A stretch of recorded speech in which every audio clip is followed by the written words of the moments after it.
So far, we've talked about measures of variation or spread based on the range and the interquartile range.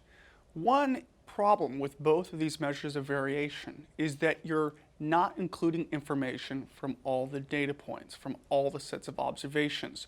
You're just looking at either the two endpoints in terms of for the range, or you're just looking at the third quartile and the first quartile for the interquartile range. We want a measure of variation of our data set that really includes all the information in our set of observations.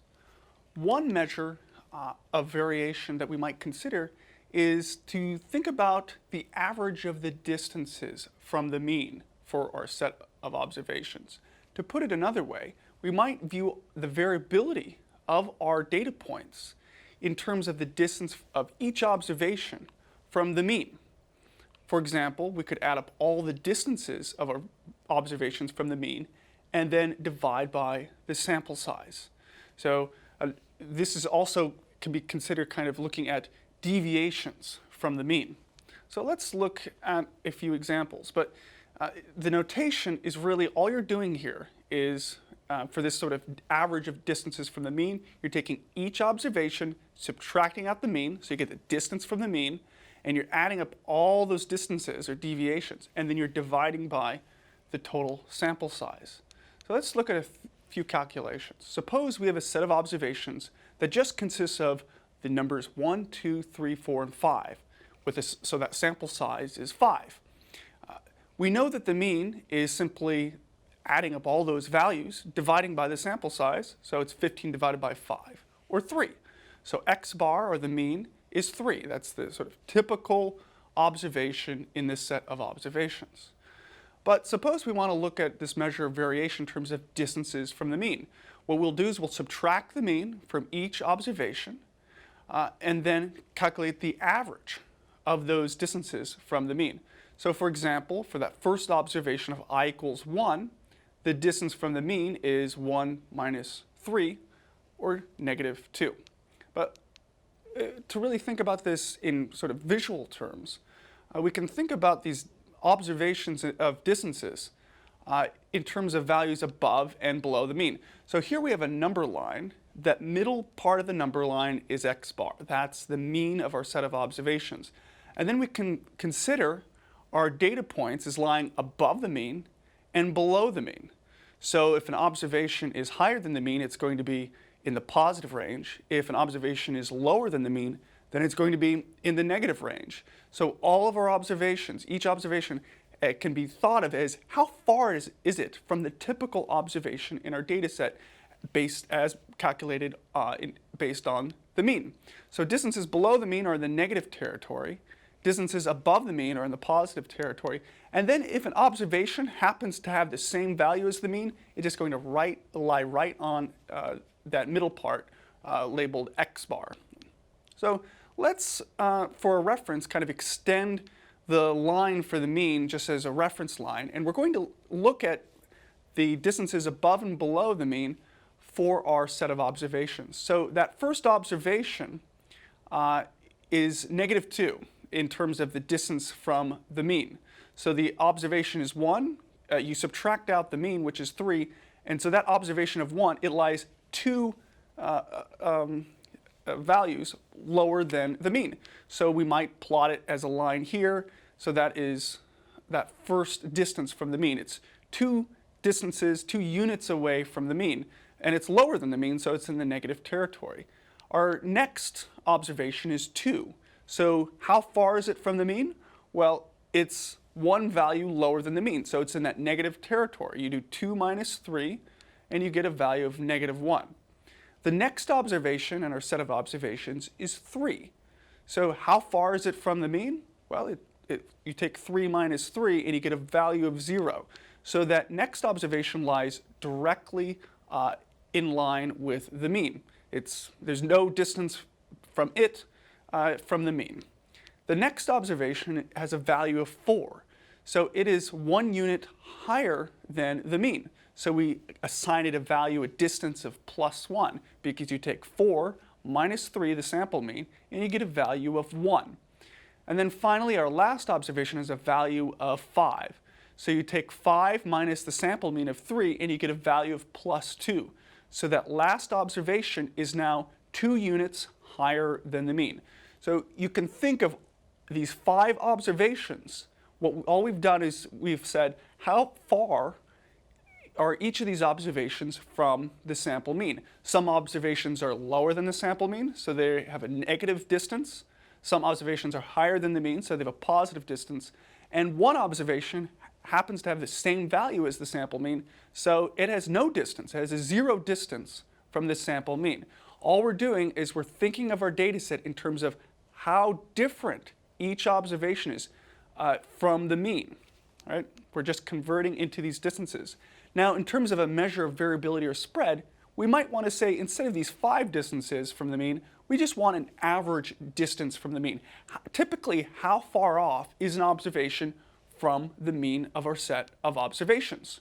Well, one way to do that is just to take the average of these distances.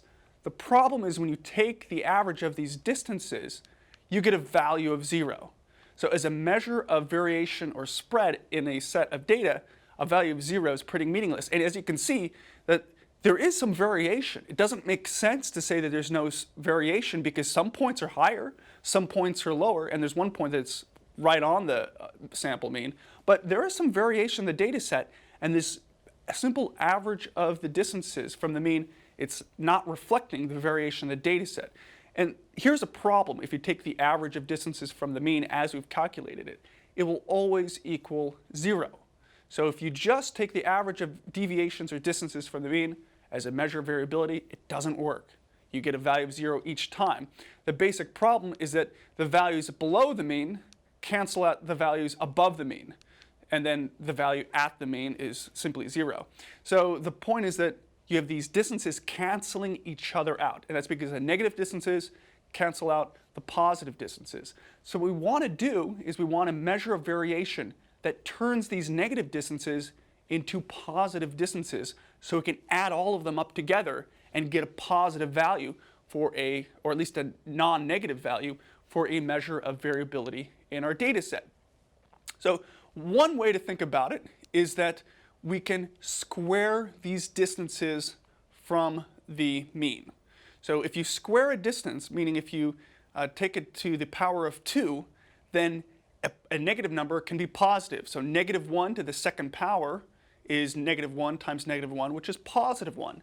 So squaring some value, some number, will turn that negative value into a positive value. And we like this because we can turn those negative deviations or distances, those values that lie below the mean, we can make them positive. So when we add up all these values and take the average, we can get a non-zero number. We can get a positive number. And so that's why we like to square these deviations or distances. It's so that we have a measure of variability that makes sense, that doesn't always add up to 0. That measure is called the variance. When we take these deviations, we square them and we add them up together and we calculate the average, that is the variance. Let's go through this example again. So that first deviation is -2. So that first observation of 1, it lies 2 units below the sample mean. Well, what happens when we square that value? Well, that's equivalent to making a box, because -2 times -2, or -2 to the second power, that is 4.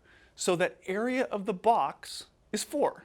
Right? All we're doing is we're taking that deviation, that distance from the mean, and we're squaring it.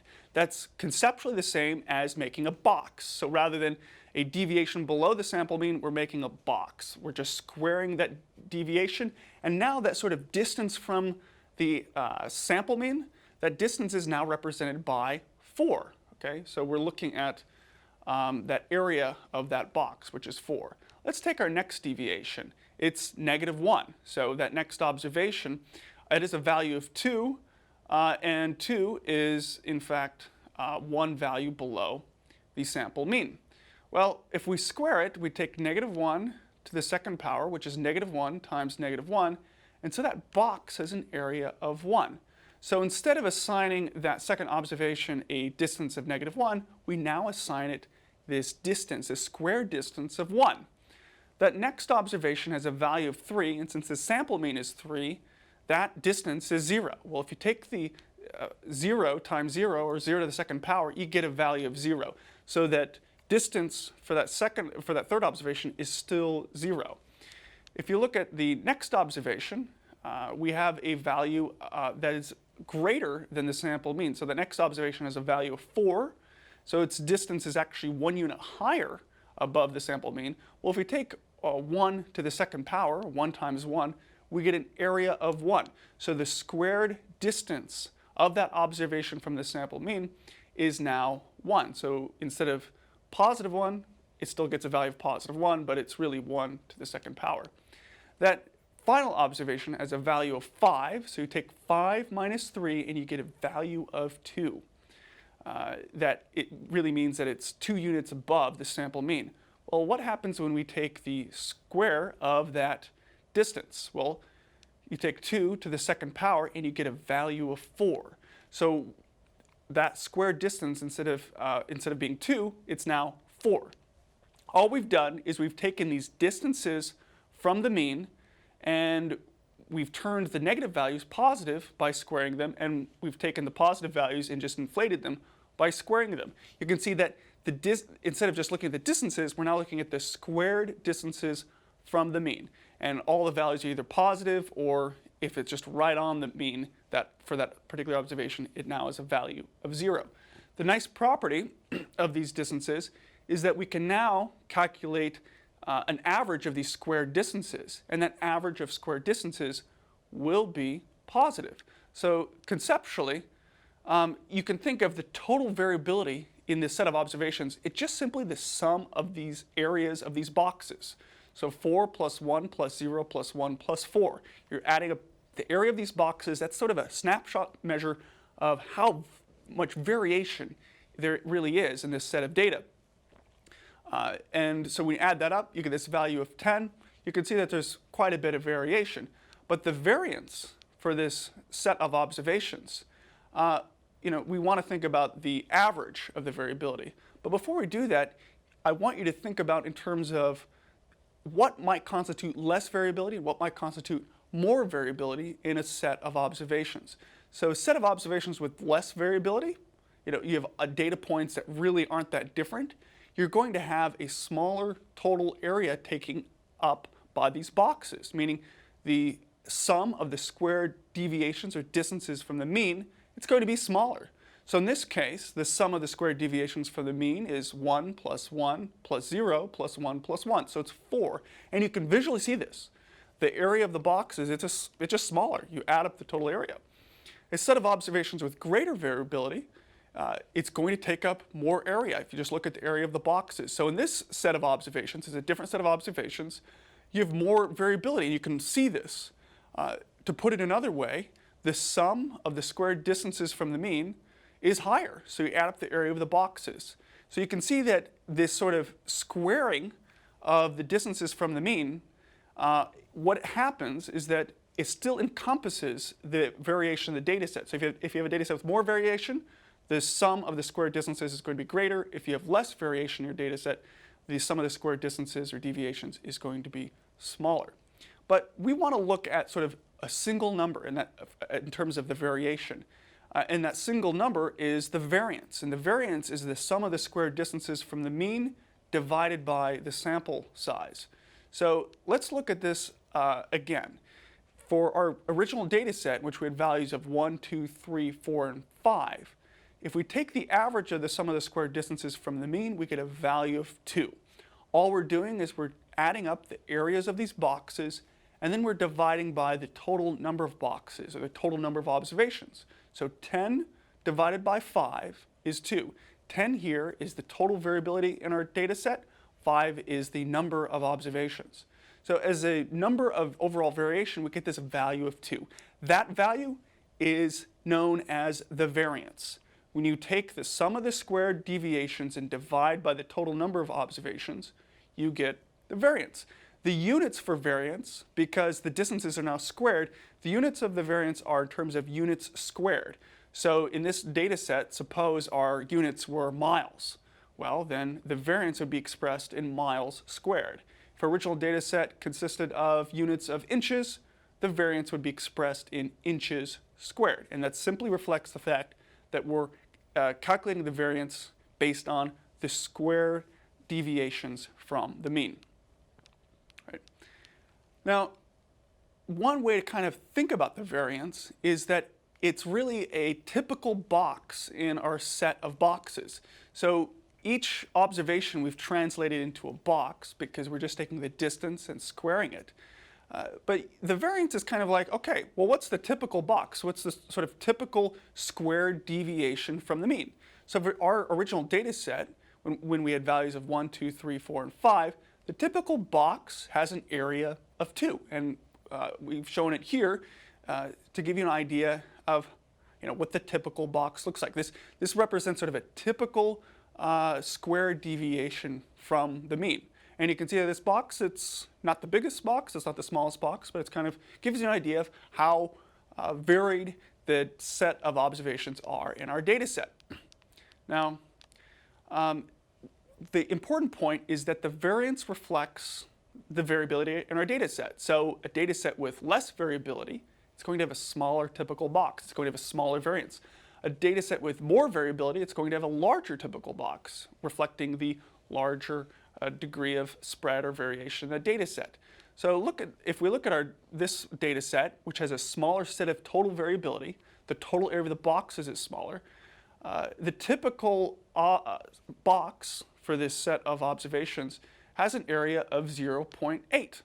To put it another way, the variance is smaller when the total variability is smaller. So for this example, the total variation, the total sum of the squared deviations around the mean is 1 plus 1 plus 0 plus 1 plus 1 divided by 5, or 4 divided by 5 is 0.8. So that's the variance for this set of observations.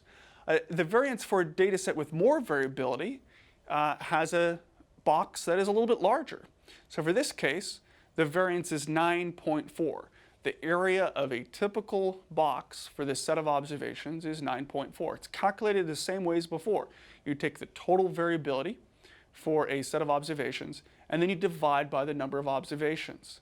And we get this value of 9.4. So you can see that the variance as the average of the sum of the squared deviations around the mean, the variance does reflect more or less variability in a data set. A higher value of the variance suggests greater variability in a set of observations. A lower value of variance suggests a lower level of variance. But one problem with the variance is that it's expressed in units squared.